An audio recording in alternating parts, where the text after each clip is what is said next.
बिस्मिल्लाहिर्रहमानिर्रहीम। अस्सलाम वालेकुम। आज हमारा केमिकल इक्विलिब्रियम का लास्ट लेक्चर है। इस लेक्चर के अंदर हम दो टॉपिक्स को डिस्कस करेंगे। एक है हमारे पास equilibrium constant and its units और सेकंड है इम्पोर्टेंस ऑफ इक्विलिब्रियम कांस्टेंट। इनके अंदर हम डेफिनेशन ऑफ इक्विलिब्रियम कांस्टेंट को देखेंगे, फार्मूला देखेंगे, इसका यूनिट्स के बारे में डिस्कस करेंगे। उसके बाद इम्पोर्टेंस वाले टॉपिक के अंदर हम प्रिडिक्ट करेंगे डायरेक्शन ऑफ रिएक्शन।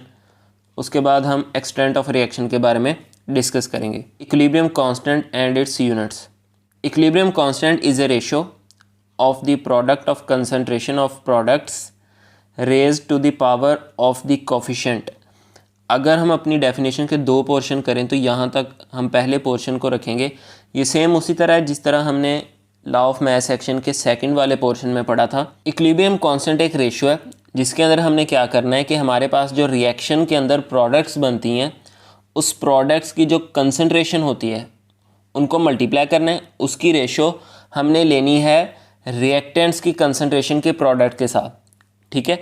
और वहाँ पे हमारे पास पावर के अंदर जो हमारे पास नंबर ऑफ़ मोल्स होंगे पावर के अंदर हम वो लिखेंगे जिस तरह हमने लॉ ऑफ मास सेक्शन के दूसरे पोर्शन में किया था।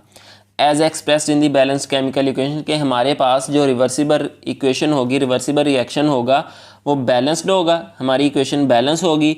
उसके बाद हम ये सारा प्रोसेस करेंगे, इन दोनों के दरमियान हम रेशो लेंगे तो ये जो सारा प्रोसेस होगा वो हमारा इक्विलिब्रियम कांस्टेंट होगा, ठीक है।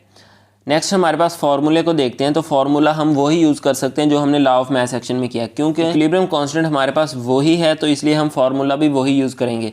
फार्मूले से हमें उसका डेफिनेशन का आइडिया हो जाएगा कि अगर हम फार्मूले को दोबारा देखें कि हमारे पास जो प्रोडक्ट है Kc is equal to concentration of C multiplied by concentration of D divided by concentration of A multiplied by concentration of B। इसका मतलब ये है कि कंसंट्रेशन ऑफ प्रोडक्ट्स को ऊपर रखेंगे और उसको डिवाइड करेंगे कंसंट्रेशन ऑफ रिएक्टेंट्स के साथ, तो हमारे पास Kc की वैल्यू आ जाएगी। ये है हमारे पास Kc का फॉर्मूला जो हमने डेफिनेशन से ही ड्राइव किया। Kc has no units with equal number of moles on both sides of the equation. कि अगर हमारे पास एक इक्वेशन है, बैलेंस्ड केमिकल इक्वेशन है, उसके अंदर जो हमारे पास रिवर्सिबल रिएक्शन का साइन है उसके लेफ़्ट साइड पे और राइट साइड पे दोनों साइड्स पे अगर हमारे पास नंबर ऑफ़ मोल्स सेम है तो Kc के यूनिट नहीं होंगे, वहाँ पे 0 यूनिट्स होंगे या नो यूनिट्स होंगे, ठीक है। मतलब हम लिख देंगे नो यूनिट्स या हम लिखेंगे 0 यूनिट्स, कुछ भी, वहाँ पे हमारे पास यूनिट कोई शो नहीं होगा। अगर हमारे पास नंबर ऑफ़ मोल्स डिफरेंट हैं लेफ़्ट साइड पे और राइट साइड पे तो हमारे पास उसके यूनिट्स होंगे। तो यहाँ से हम एक एग्जांपल शो करते हैं। हमारे पास है हाइड्रोजन प्लस आयोडीन, हमारे पास प्रोडक्ट बनी हाइड्रोजन आयोडाइड।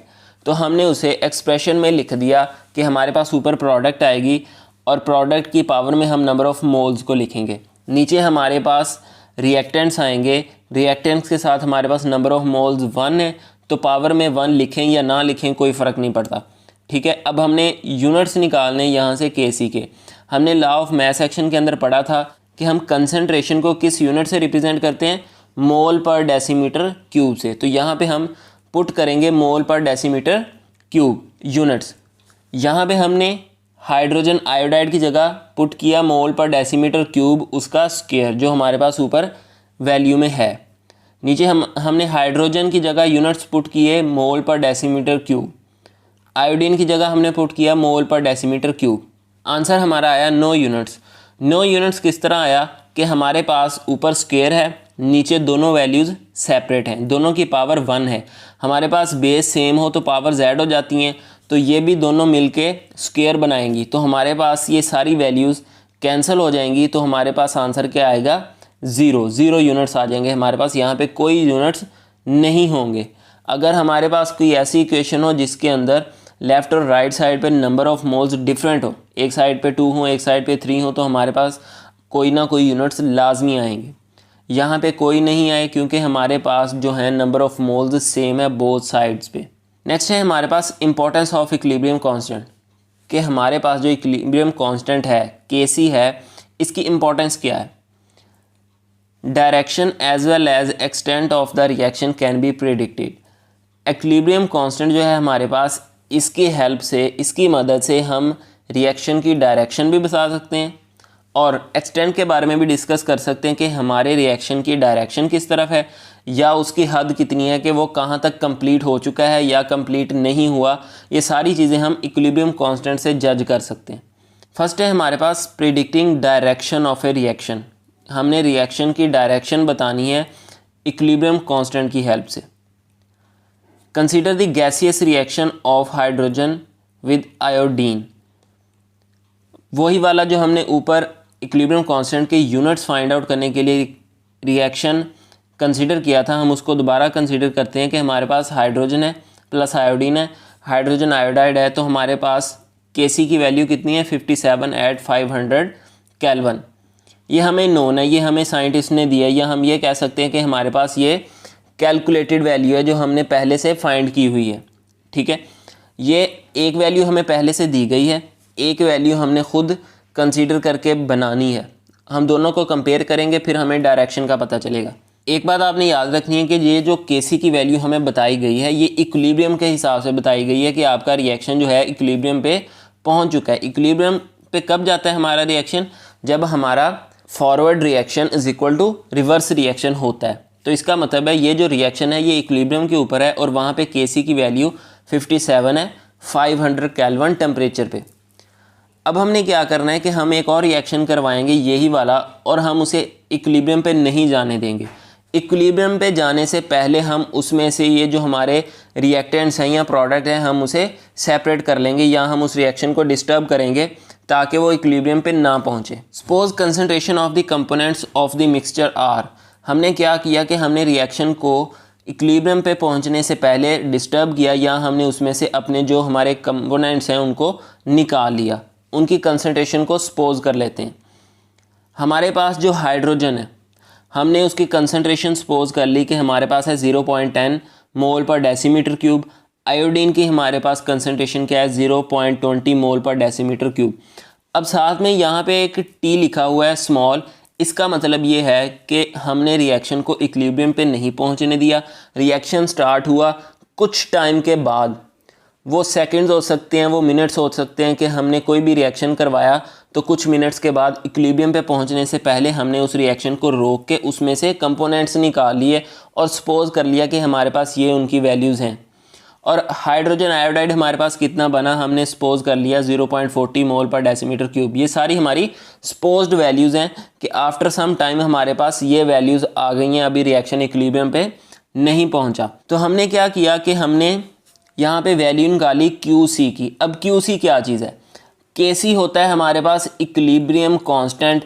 इक्विलिब्रियम कांस्टेंट हमारे पास तब जनरेट होता है जब हमारा रिएक्शन इक्विलिब्रियम स्टेट पे चला जाता है, forward reaction is equal to reverse reaction हो जाता है। लेकिन हमारे पास QC हमने सपोज किया है रिएक्शन कोशेंट। मतलब ये है कि हमने रिएक्शन को इक्विलिब्रियम पे जाने से पहले ही अपने कंपोनेंट्स निकाल लिए, उनकी कंसंट्रेशंस को लेट किया। अब हम वैल्यू निकालेंगे, इस वैल्यू को हमने रिएक्शन कोशेंट QC का नाम दिया। उसी एक्सप्रेशन के साथ जिस तरह हम Kc की वैल्यू निकालते हैं उसी एक्सप्रेशन के साथ हम QC की वैल्यू निकालेंगे। ऊपर हमारे पास कंसंट्रेशन ऑफ प्रोडक्ट है divided by concentration of reactants है। हम वैल्यू पुट करेंगे। हमने हाइड्रोजन आयोडाइड की जो वैल्यू सपोज की है वो है हमारे पास 0.40, तो 0.40 का स्क्वायर लिखेंगे। नीचे हमारे पास हाइड्रोजन की वैल्यू है 0.10, वो लिखेंगे। साथ में मल्टीप्लाइड बाय आयोडीन की वैल्यू है हमारे पास 0.20। इसको अगर हम कैलकुलेट करेंगे तो हमारे पास QC की वैल्यू आ जाएगी 8.0। अब मैं दोबारा बता दूं कि ये QC क्या चीज़ है कि जब हमारा रिएक्शन इक्विलिब्रियम पे पहुंचता है तो हमारे पास Kc की वैल्यू आती है। QC हमने इसलिए लेट किया कि हमारा रिएक्शन अभी इक्विलिब्रियम पे नहीं पहुंचा था, हमने इक्विलिब्रियम से पहले ही उसमें से अपने कंपोनेंट्स निकाल लिए और कंपोनेंट्स की कंसंट्रेशन को लेट किया वैल्यू निकालने के लिए। अब हम देखेंगे कि हमारे पास QC की वैल्यू भी है और हमारे पास Kc की वैल्यू भी है। अब इन दोनों को कंपेयर करके या इनकी हेल्प से हम रिएक्शन की डायरेक्शन को कैसे प्रिडिक्ट कर सकते हैं। Predicting direction of a reaction. यहाँ पे आपको एक डायग्राम शो हो रही है, ये आपके बुक के अंदर भी अवेलेबल होगी। सबसे फर्स्ट पे हम देखते हैं if QC smaller than Kc। इसका मतलब ये है कि अगर ये जो हमने QC की वैल्यू निकाली है और जो Kc की वैल्यू हमें दी गई थी, इन दोनों में से अगर हमारे पास QC की वैल्यू स्मॉल आए, छोटी आए, तो हम कहेंगे the reaction goes from left to right, मतलब हमारा रिएक्शन जो है वो लेफ़्ट से राइट की तरफ होगा। इसका मतलब क्या है, in forward direction to attain equilibrium. इसका मतलब ये है QC अभी छोटी वैल्यू है उसकी और KC की वैल्यू हमारे पास बड़ी है। मतलब ये जिस तरह नीचे डायग्राम में शो हो रहा है हमारे पास कि QC छोटा है रिएक्टेंट्स वाली साइड पे और प्रोडक्ट वाली साइड पे जो KC उन्होंने बनाया हुआ है वो बड़ा है। इसका मतलब ये है कि हमारा जो रिएक्शन है वो फॉरवर्ड डायरेक्शन में जाएगा, क्योंकि अभी QC छोटा है। फॉरवर्ड डायरेक्शन में जाएगा क्या करने के लिए, इक्विलिब्रियम को अटेन करने के लिए, ठीक है, लेफ़्ट से राइट की तरफ जाएगा। अब दूसरी सिचुएशन हमारे पास ये है कि अगर हमारे पास QC की वैल्यू बड़ी हो, QC ग्रेटर देन KC, तो हमारे पास क्या होगा, the reaction goes from right to left. तो हमारे पास जो रिएक्शन है वो रिवर्स डायरेक्शन में आ जाएगा, राइट से लेफ़्ट की तरफ आएगा। क्या करने के लिए, अटेन इक्विलिब्रियम, इक्विलिब्रियम को अटेन करने के लिए। थर्ड सिचुएशन क्या बनती है हमारे पास, if QC is equal to KC, अगर हमारे पास दोनों वैल्यूज सेम आ जाती हैं। Forward and reverse reactions takes place at equal rates, that is equilibrium has been attained. कि अगर हमारे पास QC is equal to KC आ जाता है कि जो वैल्यू हमने निकाली है और जो वैल्यू हमें दी गई है, दोनों वैल्यूज़ अगर सेम आ जाती हैं तो इसका मतलब है हमारे पास रिएक्शन के अंदर इक्विलिब्रियम स्टेट अटेन हो चुकी है। नेक्स्ट है हमारे पास एक्सटेंट ऑफ रिएक्शन को हम किस तरह प्रेडिक्ट कर सकते हैं। सबसे पहला पॉइंट है हमारे पास large numerical value of KC, कि अगर हमारे पास KC की वैल्यू लार्ज हो। अब KC क्या चीज़ है, इक्विलिब्रियम कांस्टेंट। अगर हमारे पास किसी रिएक्शन के अंदर इक्विलिब्रियम कांस्टेंट की न्यूमेरिकल वैल्यू बड़ी हो तो इसका क्या मतलब है, large value indicates that at equilibrium position the reaction mixture consists of almost all products and reactants are negligible। अब एक्सटेंट ऑफ रिएक्शन का मतलब यह है कि हमने रिएक्शन का अंदाज़ा लगाना है कि रिएक्शन कहाँ तक कंप्लीट हो चुका है या कंप्लीट नहीं हुआ, या कितना टाइम लेगा, या उसकी पोजीशन क्या है। अगर हमारे पास KC की न्यूमेरिकल वैल्यू बड़ी हो तो इसका क्या मतलब है कि हमारे पास जो रिएक्शन मिक्सचर है consist of almost all products and reactants are negligible. इसका मतलब ये है कि रिएक्शन ने मोस्टली रिएक्टेंट्स को यूज़ कर लिया है और हमारे पास प्रोडक्ट्स की वाफर मिकदार है, हमारे पास प्रोडक्ट मोस्टली बन चुके हैं। इसका मतलब ये है कि रिएक्टेंट्स बहुत कम रह गए हैं, रिएक्टेंट्स आर नेग्लिजिबल, बहुत कम रह चुके हैं और हमारे पास ज़्यादा से ज़्यादा प्रोडक्ट बन चुकी है। ये हमें कब पता चलेगा, अगर हमारे रिएक्शन की KC न्यूमेरिकल वैल्यू बड़ी होगी। एग्जाम्पल है हमारे पास KC की वैल्यू दी हुई है 2.2 मल्टीप्लाई 10 टू रेज़ पावर 22। ये एक बहुत बड़ी वैल्यू है, 10 to raise power 22 value KC की बड़ी है। इसका मतलब यह है कि इसके अंदर प्रोडक्ट्स ज़्यादा से ज़्यादा बन चुके हैं और हमारे पास जो रिएक्टेंट्स हैं वो थोड़ी सी मिकदार में रह गए हैं। सेकंड हमारे पास क्या है, small numerical value of KC, कि अगर हमारे पास KC की न्यूमेरिकल वैल्यू छोटी हो तो इसका क्या मतलब है। Small value indicates that at equilibrium position almost all reactants are present but amount of products is negligible। ये जो सेकंड पॉइंट है ये फर्स्ट पॉइंट के ऑपोजिट है। किस तरह ऑपोजिट है कि अगर हमारे पास KC की वैल्यू स्मॉल है, इसका मतलब है रिएक्टेंट्स जो हैं वो काफ़ी ज़्यादा मिकदार में अभी मौजूद हैं, प्रोडक्ट अभी कम बनी है। जिस तरह हमारे पास लार्ज वैल्यू में क्या था कि अगर हमारे पास KC की वैल्यू बड़ी है तो हमारे पास प्रोडक्ट बन चुकी है ज़्यादा, रिएक्टेंट्स कम है। लेकिन हमारे पास small numerical value of KC में क्या है कि हमारे पास रिएक्टेंट्स अभी काफ़ी पड़े हैं और प्रोडक्ट अभी हमारे पास बिल्कुल कम है। ठीक है, इसके एग्जांपल में देखते हैं। हमारे पास जो KC की वैल्यू है इसके अंदर KC is equal to 3.0 multiply 10 to raise power -9। अगर हम इसे दूसरी वैल्यू में लिखें तो ये 0.00 काफ़ी ज़्यादा छोटी वैल्यू बनती है, 0 से भी बहुत छोटी वैल्यू। इसका मतलब है ये KC की बहुत छोटी वैल्यू है, तो यहाँ पे हमारे पास रिएक्टेंट्स अभी काफ़ी ज़्यादा पड़े हैं और प्रोडक्ट अभी बहुत कम बनी है। ठीक है, नेक्स्ट है हमारे पास third point, numerical value of KC is neither small nor large. कि अगर हमारे पास KC की वैल्यू ना ही बड़ी हो और ना ही छोटी हो तो वहाँ पे क्या होगा, such reactions have comparable amount of reactants and products at equilibrium position. तो इसका मतलब ये है कि हमारे पास रिएक्टेंट्स और प्रोडक्ट की कंपेरेबल अमाउंट है। कंपेरेबल का मतलब ये है कि ना तो रिएक्टेंट्स बहुत ज़्यादा अभी बचे हैं और ना ही प्रोडक्ट बहुत ज़्यादा बन चुकी है। कंपेरेबल अमाउंट का मतलब ये है कि हमारे पास तकरीबन हाफ़ रिएक्टेंट्स अभी पड़े हैं और हमारी हाफ़ प्रोडक्ट तकरीबन तैयार हो चुकी है। मतलब हमारे पास हम कह सकते हैं कि इक्विलिब्रियम पोजीशन जो है वो अटेन हो चुकी है अगर हमारे पास Kc की वैल्यू ना ही बड़ी हो और ना ही छोटी हो। इसकी एग्जांपल क्या है, हमारे पास Kc इज़ इक्वल टू 0.211, तो ये हमारे पास ना ही बहुत छोटी वैल्यू है और ना ही बहुत बड़ी वैल्यू है। इसका मतलब है हमारे पास अभी हाफ रिएक्टेंट्स मौजूद हैं और हमारी हाफ प्रोडक्ट बन चुकी है। तो ये था हमारे पास predicting extent of a reaction. यह आपका इस चैप्टर का लास्ट टॉपिक था।